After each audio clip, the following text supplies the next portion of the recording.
treat because today I have an experienced professional, experienced entrepreneur. She has built a business from the ground up, from zero to over $500 million in retail sales, purely by unleashing her passion for jewelry design. Now, she's has a variety of distribution partners around the world, vendors, and she has served millions of customers in over 35 countries. Now, I'm going to introduce her to you in a moment, but you must understand that this special lady comes all the way from South Korea, but lives on the west coast of the USA, where she built her business.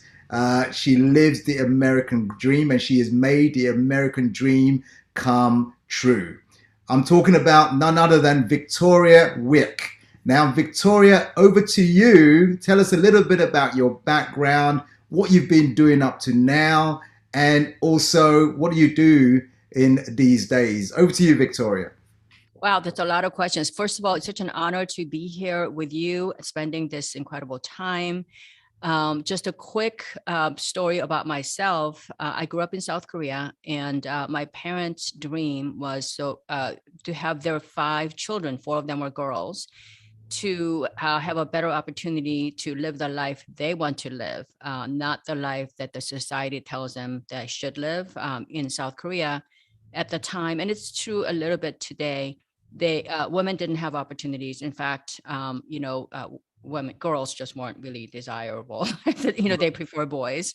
Yeah. So having four girls, it was really a big concern for them. So we were living sort of an upper middle class living in South Korea on the beach, and life was pretty good for especially a kid. You don't really know the world outside of what your parents give you.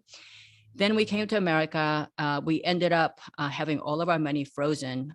Korea was run by a military junta at the time, a dictator. So anybody who left, they got all their assets frozen. So we had to start our lives over with $30 in America. And I'm not going to go through the whole journey with you because that could take days. But the only thing I can say is not speaking English, having no friends, and basically having an entire government after you, and no job, and no connections, no money, was really rough on the whole family, especially the kids. I'm the oldest of the five kids, so I kind of had to raise my younger siblings. I got on the bus, dropped my baby brother off at the nursery, and eventually I got myself educated, because that's what they say that you should do to reach the American dream, which is to get yourself educated, hyper educated actually, and climb up the corporate ladder, because that's a secure, like become a doctor, lawyer, do all these things.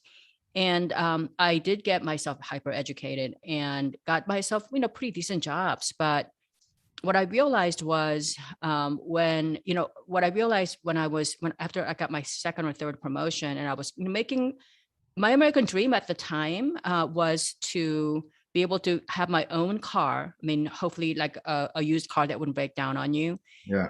and be able to, like pay my own rent in an apartment. That was my home run jackpot, scenario. So, I kind of reached that by the time I got my second promotion. And I realized at that time, I was working longer and longer hours. I was just getting exhausted emotionally. I was not fulfilled. And I realized that I was going to do the same thing to my children that my parents did to me, which was in their mind, they were giving me a better opportunity, but they really abandoned us physically and emotionally, because they each worked for two jobs. So they basically went to work at 6:30 a.m. and then they didn't get back home till 11 o'clock at night. So Wow. I never saw them. They weren't in a position to guide me, inspire me, or I didn't have a steady hand. Just it was just suddenly the minute we landed here. So I thought, I am gonna be leaving my children to nannies and caretakers while I made a living. Right. But for me at that time, that was my choice. I wanted to like advance my career. I wanted to make more money. And therefore, my kids, in my mind, I can still justify that I'm doing something for their future. But I decided I'm just going to stop it right there and start a small business of my own. And so my new dream at that time was to make $3,000 a month, because I can sustain myself, feed my kids, send them to school, and possibly put a little bit of money, for their college fund. And but I wanted to work no more than 20 hours a week so I could be present at home with my kids. Okay. So what you're going to find interesting is that because of my obstinance and just boneheadedness about spending time at home with my children, I actually built an entire business around their schedule. Uh, So, today when I was talking to you, I said, "Oh my God, you must be in UK," because basically, I got up at 5 o'clock every morning, and I started working from 6:30 on to about 8 o'clock, which is 2 hours of prime time for Europe. So I right. started, I sold to Harrods, Marks and Spencer, all the companies in Europe first, Okay. which gave me, when you're at Harrods, when you're at, Galeries Lafayette in France, everybody in America wants to know, who are you? Like, how did you get to those places? So I ended up opening Neiman Marcus and Saks Fifth Avenue and all the stores here. And so, I went on so Saks Fifth Avenue, their buyers are East Coast. So they're Right. 3 hours ahead of me. So 6 a.m. my time is 9 a.m. their time. So I worked from 6 a.m. to 8:30 or so. And then I drove my kids to school. And then I'd come home about, I had my coffee at that point. I'll check my, mail and all that. And then I started working from about 10 o'clock to about 1 straight through, no lunch. And then picked up my kids about 1:30, 2 o'clock. And then I stayed with them until, 'cause that time I worked like Dallas West. Okay. So, and I ended up getting companies like Princess Cruises. We had a company called iMagnet, which is sort of like a Saks in a West Coast version of it. So I worked there, and then from 2 to 7 p.m., 7 or 8 p.m., I just spent time with them. Went through their soccer, tennis, golf, all those lessons, and then 9 p.m. my time is noon Asia. So then I ended up getting all the, I got Takashimaya, Seibu, all those big department stores in Japan and South Korea and in Hong Kong. So I had a business around the globe. And then eventually those businesses ended up, I ended up on TV for 24 years live.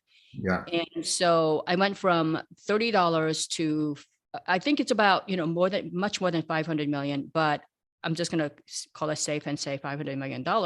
Yeah. By the time in 2017, I had already done the 500 million. So what was the time span? So from how many years did it take you from zero to 500, over 500 million? The whole thing was probably 1989 to 2017 was Right. 500 million. Right. And then so 18, but the once you hit the 100 million, Yeah. the other 400 million comes like by itself Right. almost, You've so scaled because because you've scaled already, right? So right. You already have the systems. Everybody knows you. They're calling you. You're not ever, I haven't been to a trade show or made a sales call in a long time. I got gatekeepers pretty much because I don't want to have my business run my life still. So absolutely. I'm still, and the whole point I want to make is you can actually have everything. Mm. I'm not saying like when I say the word everything, it means in Asian culture, at least in my family, that everything means your health, Yeah. your relationships, rich with love and joy. So the quality of your personal relationship matters more than anything. So health and relationships, your wisdom, Mm. not intelligence like IQ or degrees, but knowing when something is right, when something is not good for you, being a kind person, knowing the right from wrong. So it's a moral compass, but also wisdom to know your limitations. So wisdom is very important. Fantastic. Then your wealth comes Yeah. also, and then the longevity of life. So those 5 pillars, you need a certain balance. This is why I didn't do like $5 billion because I wasn't that aggressive. Once I hit the 500 million, I could have like said, okay, well, here I'm just started to scratch the surface of the iceberg, and I can just go on. I Yeah. didn't do that. I decided, okay, well, my get out number for life was like $1 million, and I did that like You did that many 25 years times ago. over. Many times over. Hey, Victoria, you remind me of one of my good friends, Veronica Tan, out of Singapore. She says, very similar to you, she says, and she focused on helping women and men as well globally. She says, Right. women can have it all. Right. They And can. as you're speaking, it's echoes of what she says as well. And she's very successful at what she does as well. So tell me something, Victoria. This business was the jewelry business, right? Mhm. Does it still exist? Have you sold it? Yes. No, no, it's existing. I love it. And that's why I haven't quit. When you go to my website, you won't see jewelry because I intentionally did that. I mean, I do a lot of things people tell me not to do, just to piss them off. um, because there are something like 70,000 different outlets around the world that sell my jewelry on my behalf with my brand name. When people come to me, they come to me for a different reason. They want to know more about me. They want to know how to Yeah, of get inspired. That's because they could buy jewelry all around the world, anywhere, pretty course. much, especially online. So my website is pretty much high engagement site. Mm, And now what I want to do is pay back, because I want to say that I worked really hard, and I've been a great person. I believe in karma. My dad used to always say, he's not with us anymore, but he used to always say bad karma comes back with interest. yeah, So you have to be careful. But good karma definitely comes back with interest. yeah. And so you have to always be kind and help other people when you can.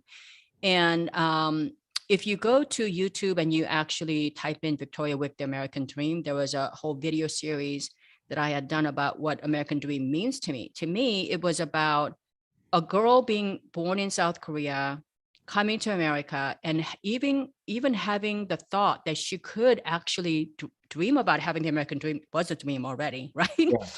And also helping other people, but being helped is also a blessing. So I really believe in I when I was building my business, women were always competing and comparing each other. They weren't helping, they weren't collaborating. Mm, Some of the meanest people I ever met in business were women, actually. wow. So I want to change that dynamic. And I also believe that I am an ordinary human being. I'm not like some genius. I'm not some superwoman. I don't have those magical powers. I've had to learn everything on my own, sitting like in an apartment, rented apartment. Like it was really sad in the beginning. We can go over how you could Well, start a let's business. let's talk about that. Let's talk about that for a moment. Yeah. You say you're an ordinary woman, and but yes, you're ordinary, but you've done extraordinary things. You've done something that is extraordinary, so commendable. Well done with that. Now, all too often, I hear startup entrepreneurs or even business owners have been going for a number of 10 years, 20 years, saying, oh, this is too hard. What would you say to people who say, well, this is too hard, they feel like want to give up, they feel like it's not working? What would you advise someone like that?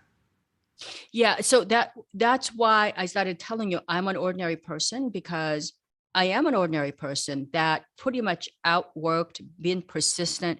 If I can do it with no money, no Yeah, connections, not even understanding English, um, all of you listening at home, right now, I don't want to be harsh, and I'm not a harsh person, but you are out of excuses. Okay, so now the question, I came across a great, the other day I was a guest speaker at some other event, and they had a theme, and it was Nelson Mandela's, a quote that he had said. It's not very well known, but he says something like, it all seems impossible until it's done. I think it's Okay, done. this was his quote.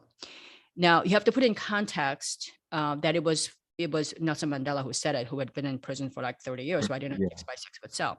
So when he says it all seemed impossible until it's done, and the whole room went around about what does that word mean to you? And so many women were like, oh, I totally get it.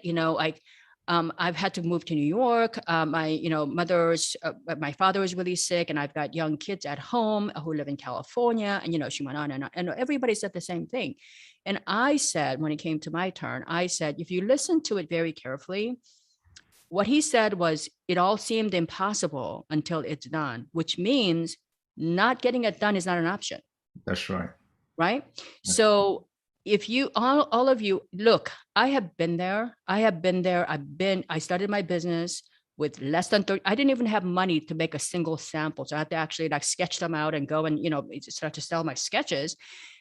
So going from that to this, believe me, I have had everything happen to me. I've had people screw me over. I had vendors, who didn't actually deliver the goods, to people who took my samples and sold it to my competitors. You name it, everything happened. Wow. But you cannot be bitter. Yeah. Everything, if you get nothing out of this interview, just think about one thing. Every horrible thing that happens to you, everything that you think is an obstacle, it all comes to you. Everything in life comes to you with a little gift inside. You have to figure out what is the gift, right? When I Absolutely. got screwed over with the sample guy, like, I sent, everybody knew that my designs would sell, but they knew that I also didn't have money. So if they made this incredible sample to me, it could just be wasted. It could just be sitting there. So they just gave it to the people that they're already doing business with that already had distribution. So they're like, oh, she's never going to find out. She doesn't have money to sue me. So we're just going to give it to, if we gave it to person A, who's already in Saks and Neiman's, she's going to get an order right away. So they never delivered my samples. They just kept like sucking my brain out with ideas. Oh dear. So at some point, I now have a system where that caused me to learn CAD CAM and all this stuff early on and understanding manufacturing processes, so that now when I give designs to a manufacturing factory, I give them in parts. So nobody actually has a whole design in front of them. So, but that came after I got screwed over, Right. okay, early on. So, everything that happens to you, I had a mistake. Somebody in my company later on down the road made a $300,000 mistake, which almost put me into bankruptcy at the time. Oh dear. So what happened was a TV station called, and we were already doing business with them. And it was like, for May, Mother's Day, May birthday stone. I had a beautiful emerald from Colombia, a whole lot of it. And the buyer ordered, matching earrings, pendant, ring, and a bracelet. Okay. So the person in my office, he shouldn't have made that mistake. He's been with me for several years. But when he placed the order with the manufacturer, he ordered two of them in yellow gold. So the ring and the earrings were yellow gold, bracelet and the pendant were white gold. Okay. Well, stupidest mistake in the world, because like who would, anybody knows, right? Like you wouldn't have.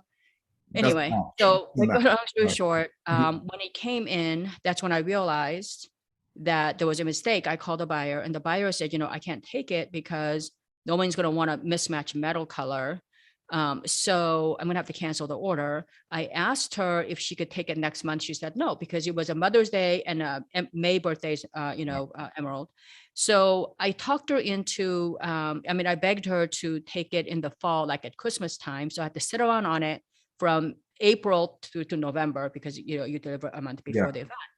And I had to give her a 25% discount for doing that. Plus, I had to agree to take back anything she doesn't sell. Now, that's a huge Oh thing dear. for a company that size at the time. Yeah. So what did I do? I didn't fire the guy. I said to myself, okay, I did salvage it. Hopefully it'll sell, so I don't end up getting the whole thing back. I did salvage the situation. I'm gonna make no money, Mm. basically, okay, out of all that work. I'm just, because you don't make 25%, on this thing sitting around all this time. But what I did was, at that time, okay, how do I make sure that nobody ever makes this mistake again? So we actually now have all of our systems set that you cannot enter a purchase order or sell anything unless you put WG, YG, or RG, yellow gold, white gold, or rose gold. Okay. So it's in the style number itself. So basically it makes you think, right? So So we've you never started made that mistake. developing a system. You started developing a Exactly. system around the whole thing. Not only that, at that time, I realized, hey, wait a minute, I don't have a system. Right. So I made sure that there was a framework and a system for every single thing we do. Every Right. single thing we do. And that is how we ended up scaling our business. That year, we went from like $2 million to $10 million the following year, because we had a system that anybody can come in now and don't have to think, right? So Let me pause you there. It's a really great story. Fantastic. For business owners who say, "Oh no, listen, the reason why I run my business this way is because people want me. They want me to serve them. They want me to help them." And I say, "Look, you're going to burn yourself out, and that's not the way to scale." And I say, "Systemize your business." And you've just hit it the nail on the head right there. Can you explain to our audience what a simple system is and why it's so important? okay, for those of you who have, okay, first of all, as you know, Mm. Many of your entrepreneurs, including yourself, I'm sure, Mm-hmm. you go into your own business for freedom, freedom of what you do, freedom, emotional freedom to do what you want to do when you want to do it. And then hopefully you make more money. The fact is, most entrepreneurs actually work more hours doing the things that I actually really love doing, and they live their life in a one constant state of worrying about their businesses. You know, they can't even go on a vacation for 3 weeks without actually being attached to the phone or some device. True. And they usually make less money than if they had stayed in a career and they were super, super successful. Mm. So why is that? You know, entrepreneurs, we are very passionate people. We love what we do. We think we're so needed. We think that, you know, we're just control freaks, right? So if you want to grow and you want to scale your business, you have to step back. You Right. have to be able to get on a, you know, like my family and I, we take the entire month of July off every year, complete the whole month. Mm. I let my employees make mistakes, but I give them a framework where, and I tell people when I go on vacation, when I'm not here, and you want, I mean, you can call me obviously, but make a decision. And if you know, whatever, any decision is better than no decision. So make a decision. And if you fail, the decision is bad, we'll deal with it when I come back. Right. Now, some of the customers are going to leave you, but you know, you got to trust your employees to the point where you have to know that they're going to make a mistake. You Mm-hmm. know, if you play sports, if you play tennis or golf or anything, those matches that you lose so closely, like if you watch like a professional tennis or golf, those people that lose, you know, like Roger Federer or whatever, like if they lose it by a game, they lose it by a couple of points, Yeah. those are the ones that they teach them the most, that cause them to grow emotionally, Sure. change, and those small hinges open very big doors. Yeah. So for those of you who think that if you're running a small business now and you're successful and you think you're successful, maybe you're doing 1 million, maybe you're doing, you know, 7 or 8 figures and you're successful, but you most of your relationships with your vendors or your customers, it's if that's all with you mostly, your company is going to eventually fail. Right. Well said. Not, yeah, it's not, you know, you really need, and here's one more thing. And, you know, I just want to say this one thing before I forget, because I am getting at that age where, so there is a difference between building a business and building a brand. Right. Now, if you build a business, you want to make sure that you're buying low and sell high, or you're making more money than you know spend. And then, yeah. Now, so if you're focused on that and you're getting good money now, you got a couple of good clients, you're getting good money. It will be a matter of time before somebody. This is why a lot of entrepreneurs have been there for 20 years. If their son or somebody doesn't come in the business, they don't have a way of making a living.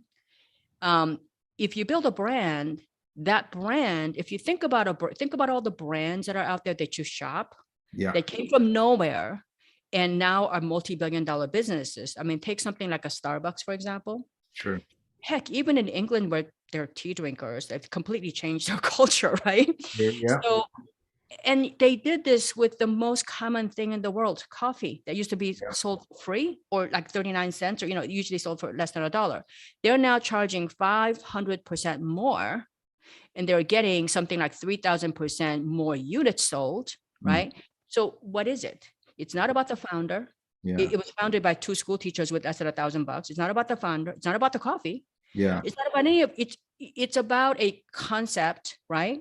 There's very few people that can come in the space now and say, you know, Starbucks is charging you $5, we'll charge you $4.50. Well, so what? It's not going to matter, right? True. I mean, so what I'm saying is, if you're a small business owner, you need to have something that is more than yourself, more than your team, more than your, you know, the few customers that you have relationships with, however valuable.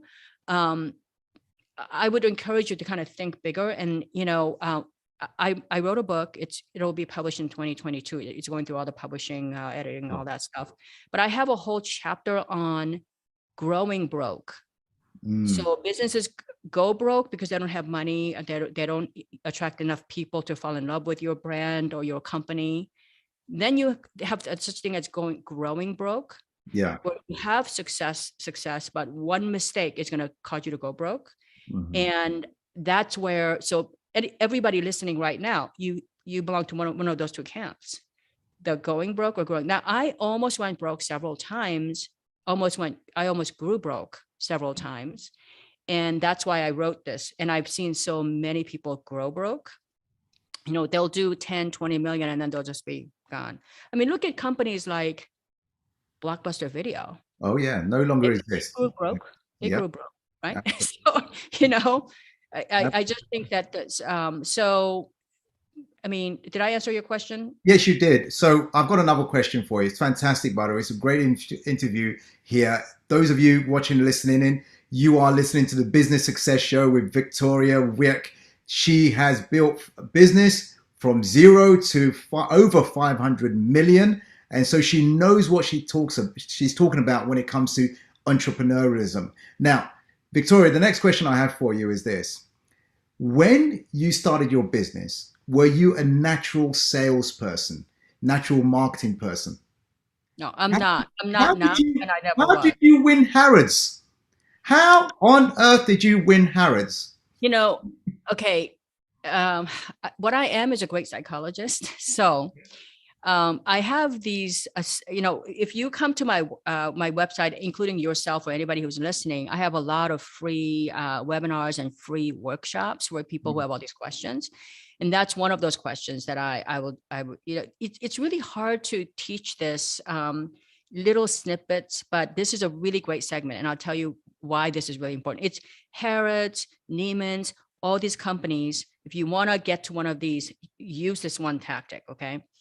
I used to, in the old days before the internet, remember 89, we didn't have internet. That's Okay. right. So we used to have to send mail, and Federal Express packages were coming in, like, they were kind of a big thing at that time. And I didn't have money to produce a catalog. Like they used to actually have print catalogs, if you remember. I remember, yeah. And they were very expensive. They were, 25, 30, $50,000 to print, and companies used to print them every 6 months. And I didn't have like the first $5. So what I did was I got a used camera from a pawn shop, and I took pictures of my designs sometimes, because my designs were really nice. And they look like they're 3D designs, but and sometimes I'd have samples, a few samples. Usually when you have sample, like jewelry company has a sample line, is like 5,000 pieces or something like that. Okay. But what I would do is buyers from Neiman's and Saks and, all these Bloomingdale's, they're bombarded with people sending books, and they're not going to go through this. So I would take a picture and I would say, hey, I shopped your store, or, I was recently, wherever, and I found these styles might be really complementary to what you're currently carrying.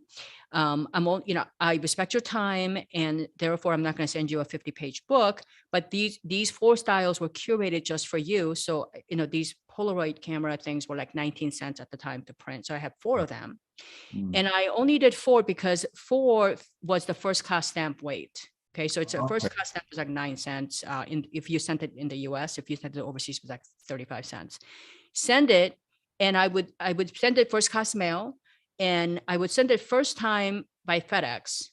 And then I would send it second time, the same thing, in the first class mail.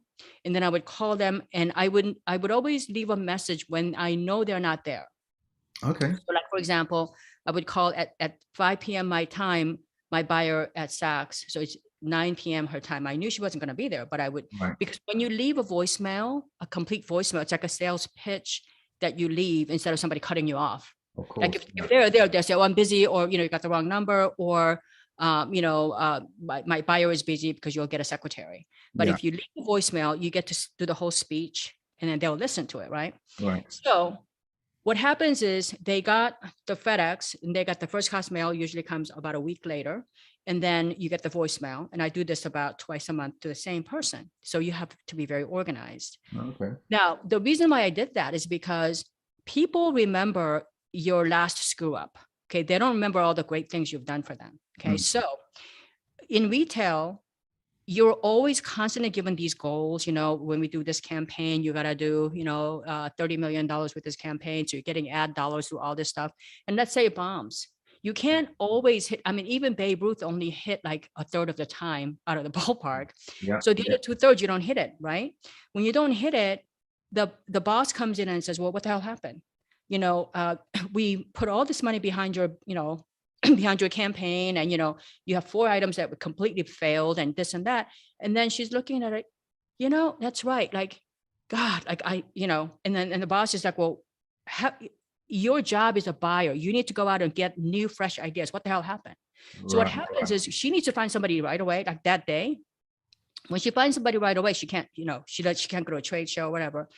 She's looking at a pile of stuff that she's gotten from me, even though she's thrown away. The fact that she's seen my name like 20 times already. So, chances are she goes, you know what? There was this brand new company with so brand new styles that were like in Polaroid or something. And, like they've been writing to me.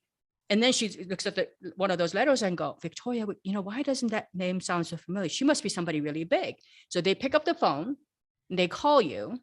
And then you have to be very surgical. It comes down to doing a lot of homework. So when you sit there and say, if you say, oh, yeah, I'm the award-winning designer, I'm this, I'm that, and you keep telling them how great you are, they don't care. Yeah. But if you said to them, look, like especially at Neiman's, I would say, look, I shopped your store on Rodeo Drive, and I have to congratulate you because you have the most amazing collections of this, this, this, this. But the area that's really, really trending right now is this particular, florals and with this and that. And this is the one area that could complement what you're already doing, because you don't know what relationship she has with other people are. Yes, yeah. So you're not telling her she's doing a horrible job. You're just saying, here's an opportunity for you to make more money. And, sometimes I would say, like when I went to Macy's, New York, I went in the night, even though I had no money, I went in the night before. I shopped the Saks, the Bloomingdale's, the Lord & Taylor, all the stores on Fifth Avenue. And I went to the buyer and I said, I shopped all your competitors, and, you're really competitive on this and this and that. But like on tennis prices, you're about 30 to 40 bucks higher than your competition. And she, and I don't know if there is a real reason for that, or if you're interested, if you're positioned it that way, or if you're interested in finding somebody who can, give you something that can compete with you. But that actually happens to be my specialty. And it was. So I explained to her, I have like 8 bangles and tennis bracelets. So I didn't go after the whole business. I just went after surgically the area that I knew she was struggling. And she said to me, it's really interesting because, like you said, like we really own the stud business. We own this, we own that. But the tennis bracelet business has been a horrendous failure, one after the other. I don't even get it. And so I said to her, I only need like 12 inches of space. Okay. And we can test it.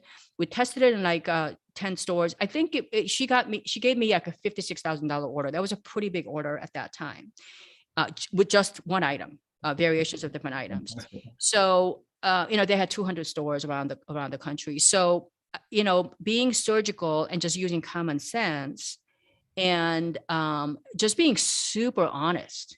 If she's doing something well, do it. And if it's something I don't do well, I just let her know. And she asked me, well, I buy from this company and that company, and there were huge competitors.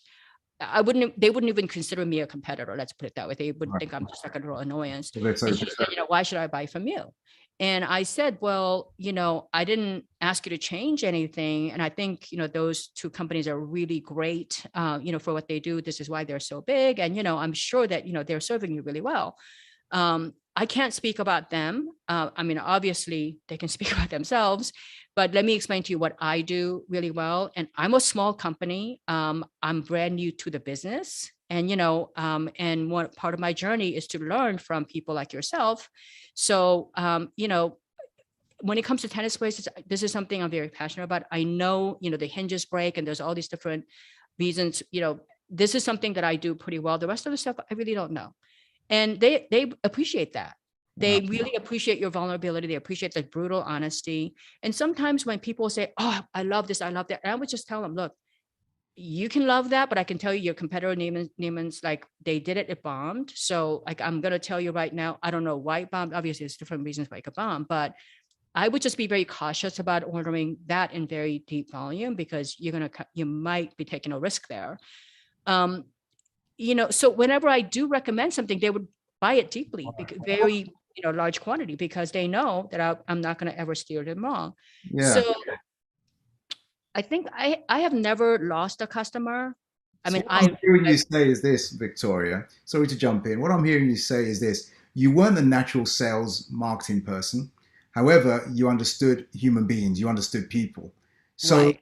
in order to win those contracts, often you would do the research for them. For them. You Yes. had the answers for them, and you would actually present a business case as to why they should use you, and not degrading anybody else or any of the competitors. Right. But Never. this is why you should use me. And you took time to build that relationship so that they began to trust you and do Yeah. more orders with you. That's just fantastic. That's just a really, really good share there.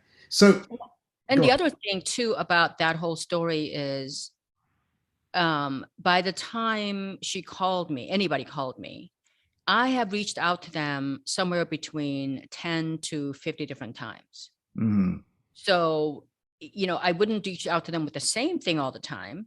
Right. I reach, hey, by the way, this, I noticed that, you guys just ran a campaign, looked like it was very successful, and, this might go with that. So every week so what I'm saying is that trust is built over time.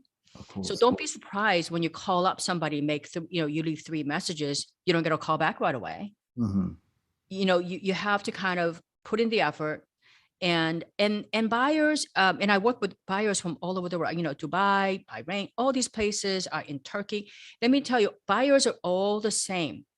They really reward those people that do the homework, and they are willing to work and be persistent with them. And they're going, this business is hard. I mean, even when you love them, even if my brother was my vendor, like he'll screw up sometimes and I want to kill him. And so things are hard. So people that's going to have the persistence, have the tenacity, and willing to work, being flexible and understanding. And this person's, she's respecting my time. She's not bombarding me with stuff. She's giving me 4 styles at a time. They think about all these things. And Right. so when you finally get the chance to talk to the person, same thing. Be honest, be vulnerable, try to find a way to elevate her business, elevate their either prestige or her business, her volume, or at least get rid of our customer service issues. Whatever it is that you're offering, it has to be above and beyond. And I think so. People have to get to know you. They have to learn to trust you. Now, when they trust you, the trust is 2 parts. One is she a nice person? She gonna ever lie to me? Maybe she's selling inferior goods, but everybody says their quality is good. Is she a trustworthy person as a person? Okay, that's one. Second thing is, when she says she's an expert, is she really indeed an expert? Now, if you say, would you ever get your cataract surgery from a knee surgeon? Probably not, right? So a lot of small business people will go to a company and say, oh, I'm a doctor and I can do surgery on your whole body. Well, not really. Right? You have to be very surgical about what you're good at, because if you're an eye surgeon and you want to sell a package on knee surgery and you're telling people you went to Harvard or whatever, well, who cares? Who cares? Who cares? Absolutely. Who cares? Right? But if you say, I have done eye surgery for the last 30 years and I've done 10,000 surgeries and this was my best case and this was my worst case, that's a different story. So don't try to, veer too far from your lane.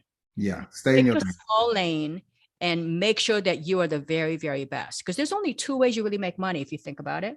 Mhm. One way is doing what everybody else is doing, but do it cheaper, better, faster than everyone.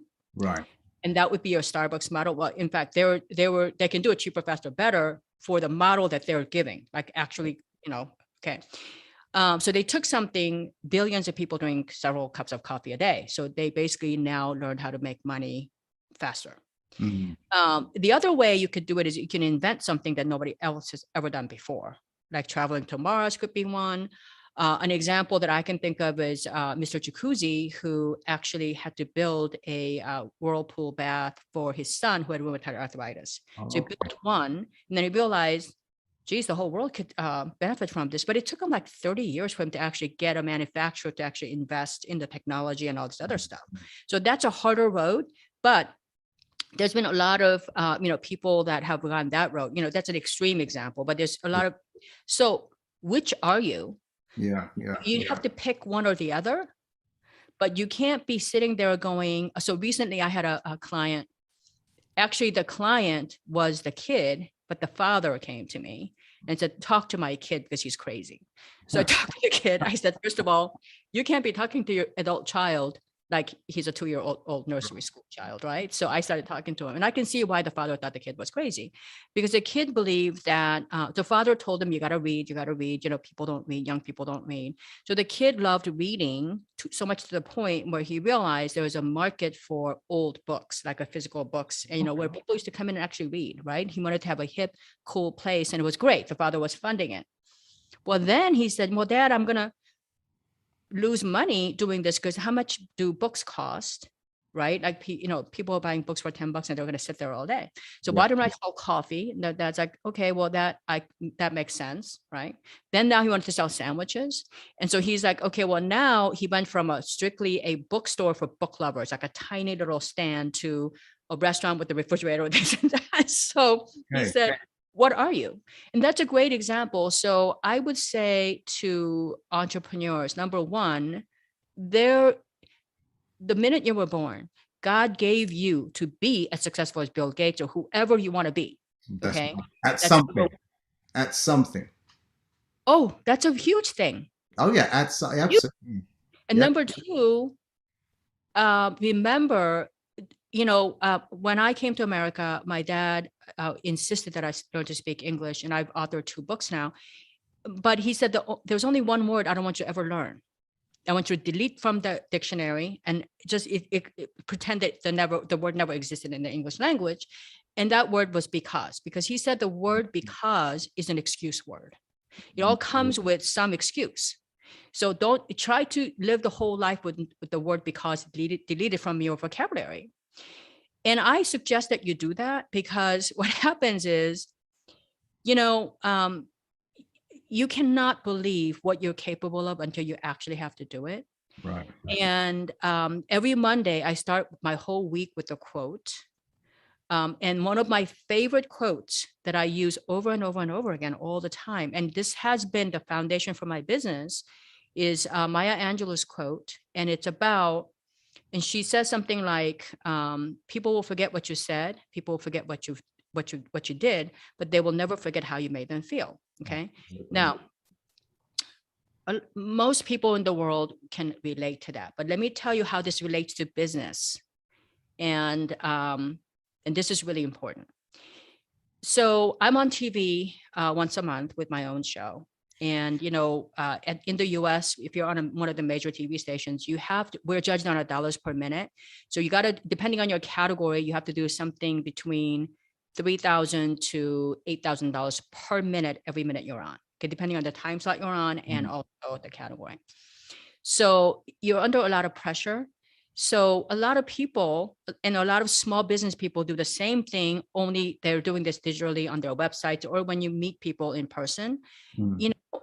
We are told, a lot of entrepreneurs are told, when you take classes, marketing classes, webinars, they tell you that they have to like you, trust you, and whatever before they'll buy from you. So they get the concept, but here's where they go wrong. 90% of entrepreneurs think they love their customers. They think that customers are looking for some unique edge. They're looking for somebody who's experienced, respectable. So how do I gain that respect? How do I gain that? How do I let people know that I really am an expert in this? So what they do is they talk about themselves a lot, which is not great when you meet somebody at a cocktail party. You say, hey, nice meeting you.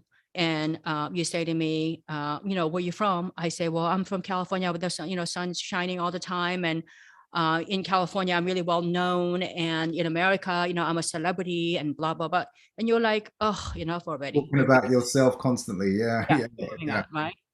But if you said to me, hey, how are you? Where you come from? Nice meeting you. And I say, I'm Victoria. I'm a jewelry designer. I'm visiting from the US. How about you, Mac? How are you?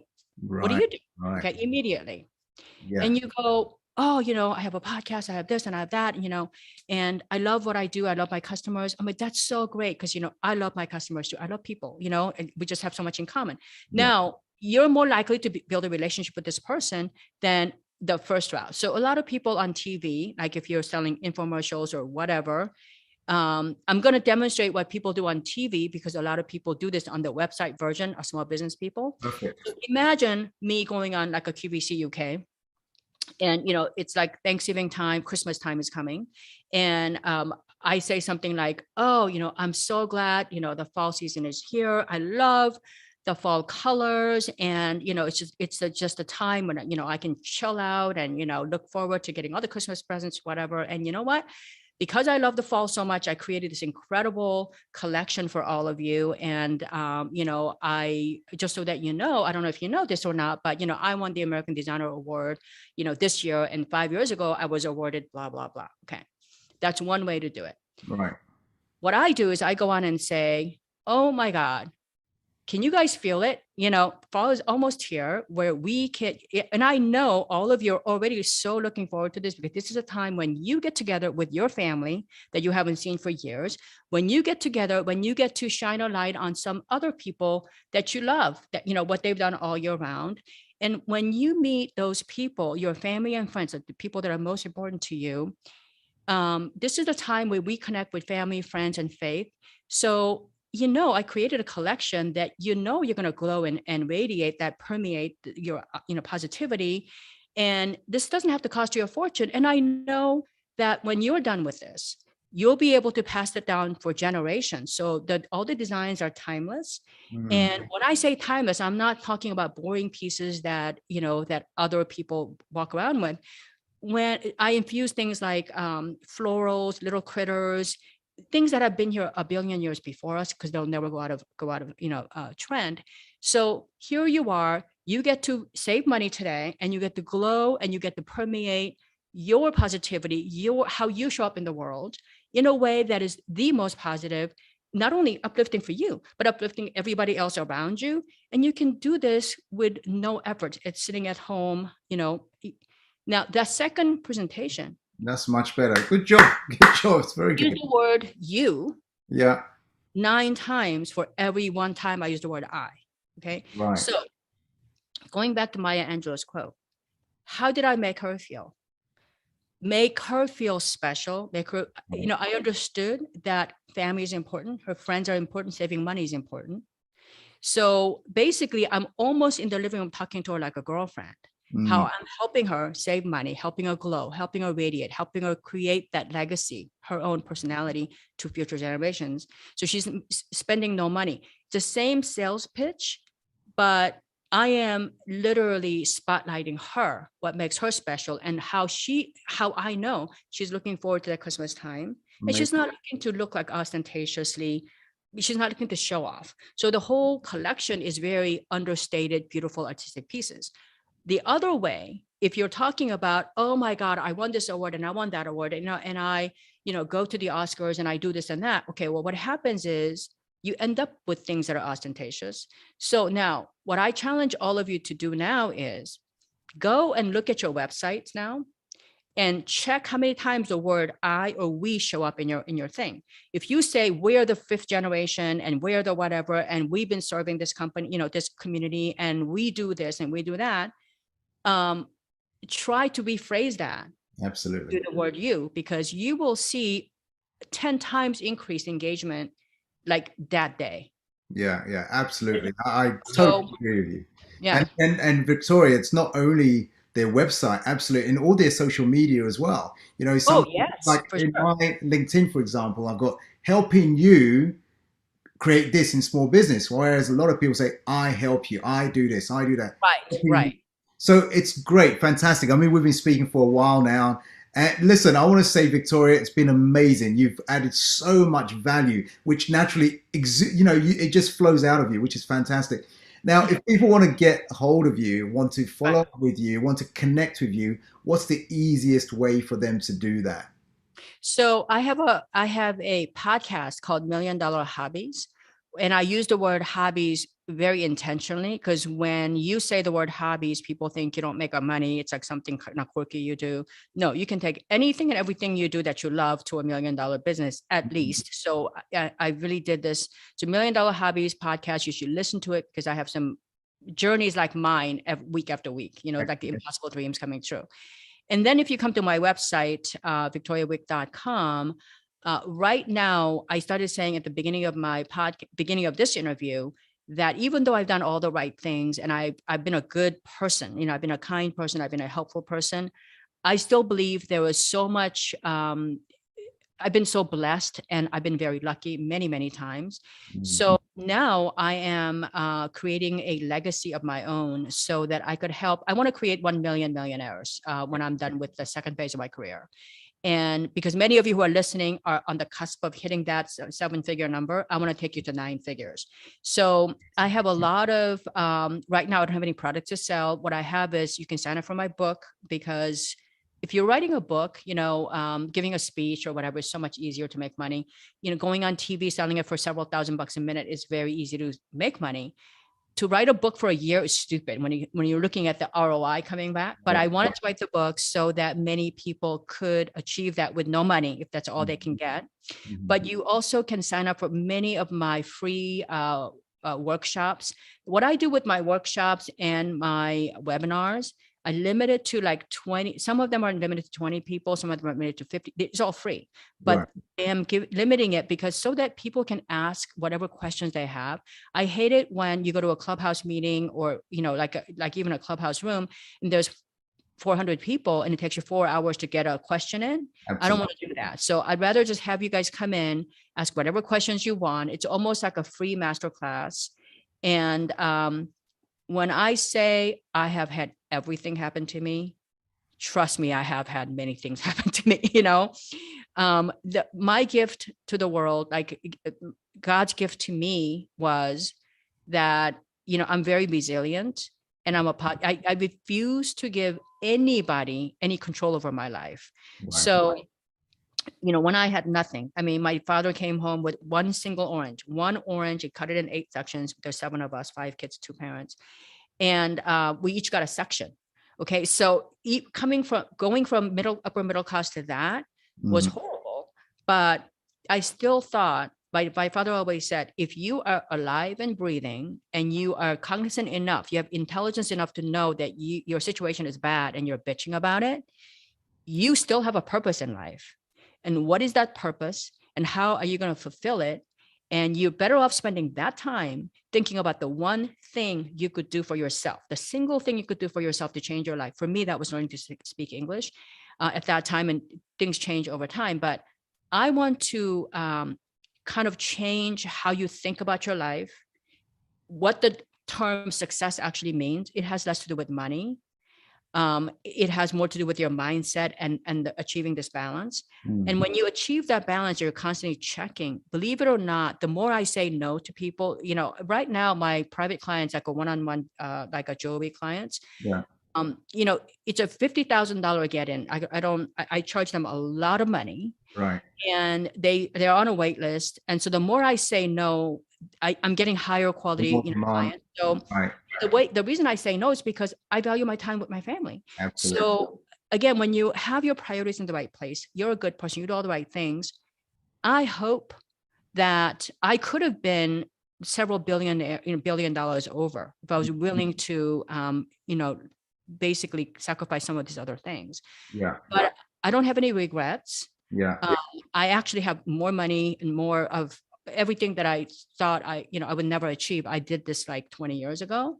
And the other thing that I plead with all of you is that some of you, as a result of listening to this very show, are going to have a mindset difference. And you may go into other podcasts, you may go into other master classes, whatever it is. This was a catalyst, and you are going to make the 7, 8, 9 figures. When you do that, I'd like you to think about this one thing I said to you now, which is at the end of your journey, you're going to be a better human being because you have all these things happen to you. You've survived without being a nasty person back. You've survived, and you hopefully will have enough financial means at the end of your journey to help 1 million other people. Right. And so I want you to be a better person at the end, having gone through this beautiful journey. The journey itself is really so much more beautiful than the destiny itself. So I thank you so much for inviting me to your show. You're most welcome, Victoria. You've added so much value. And if you're listening right now to the Business Success Show, you've been listening to Victoria Wieck, from zero to over $500 million in sales revenue, global empire. At the same time, having a life balance for herself, her family, and doing all the good things. So check her out at Million Dollar Hobbies Podcast, and also go to victoriawick.com. Follow what she does, follow on social media, check out what she does, learn from her, because if you want to grow as a human, as an entrepreneur, as a good person, there's someone to model in Victoria. So Victoria, on that note, thank you, thank you, thank you. God richly bless you. Much love, and thank you for whatever you do. Continue inspiring and helping people globally. Thank you. Thank you so much for inviting me, and good luck to all of you.